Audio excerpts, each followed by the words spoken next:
ചെറിയ പ്ലോട്ട് വാങ്ങിച്ചിട്ട് അതിൽ വീട് വെക്കാനായിട്ട് ഒരുപാട് പേര് ആഗ്രഹിക്കുന്നുണ്ട്. പക്ഷേ ഇവരെല്ലാം ഈ പ്ലോട്ട് വാങ്ങുന്നതിന് മുമ്പ് ശ്രദ്ധിക്കേണ്ടതായിട്ടുള്ള ഒരുപാട് കാര്യങ്ങളുണ്ട്. എക്സാമ്പിൾ ഒരു 10 സെൻറ്റോ അതിൽ താഴെയുള്ള പ്ലോട്ടുകൾ വാങ്ങുമ്പോൾ നമ്മുടെ കേരളത്തിൽ ഒരു വീട് വെക്കണമെങ്കിൽ KMBR അല്ലെങ്കിൽ KPBR റൂൾസ് നോക്കി മാത്രമേ ചെയ്യാൻ പറ്റത്തുള്ളൂ. അപ്പോൾ അവിടെയാണ് ഞാൻ ഈ പറഞ്ഞ കുരുക്ക് കിടക്കുന്നത്. കുറച്ച് ആൾക്കാർക്കെങ്കിലും അറിയായിരിക്കും ഈ നമ്മുടെ ബിൽഡിംഗ് റൂളിൽ 3 മീറ്ററാണ് ഒരു വീട് വെക്കുന്നതിൻ്റെ മിനിമം സെറ്റ് ബാക്ക് എന്നുള്ളത്. അപ്പോൾ അങ്ങനെ വരുമ്പോൾ ഒരു പ്ലോട്ട് വാങ്ങുന്ന സമയത്ത് ആ പ്ലോട്ടിൻ്റെ സൈഡിലൂടെയും കൂടെ ഒരു റോഡുണ്ടെങ്കിൽ അവിടെയും നമ്മൾ സെറ്റ് ബാക്ക് വിടേണ്ടതായിട്ട് വരും. അതൊരു ഗവൺമെൻറ് നോട്ടിഫൈഡ് റോഡാണെങ്കിലാണ് നമുക്ക് ഈ പ്രോബ്ലം ഉണ്ടാകുന്നത്. കാര്യം എന്താണെന്ന് വെച്ച് കഴിഞ്ഞാൽ ഓൾറെഡി നമ്മളൊരു 3 മീറ്റർ സെറ്റ് ബാക്ക് ഫ്രണ്ടിൽ വിട്ട് കഴിഞ്ഞു. നോർമലി നമുക്ക് 1 മീറ്റർ മതി സൈഡ് സെറ്റ് ബാക്ക്. പക്ഷേ നോട്ടിഫൈഡ് റോഡ് ഉണ്ടെങ്കിൽ നമുക്ക് സെറ്റ് ബാക്ക് അവിടെ കൂടുതൽ കൊടുക്കേണ്ടതായിട്ട് വരും.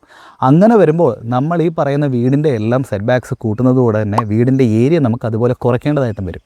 അത് നിങ്ങൾ ഉദ്ദേശിക്കുന്ന ഒരു വീട് അല്ലെങ്കിൽ നിങ്ങൾ ആഗ്രഹിക്കുന്ന രീതിയിലുള്ളൊരു വീട് ചിലപ്പോൾ അവിടെ ചെയ്യാൻ പറ്റിയെന്നും വരത്തില്ല. ചെറിയ വീടാണ് നിങ്ങൾ വെക്കാൻ ഉദ്ദേശിക്കുന്നതിൽ ഈ പ്രോബ്ലം അവിടെ വരില്ല.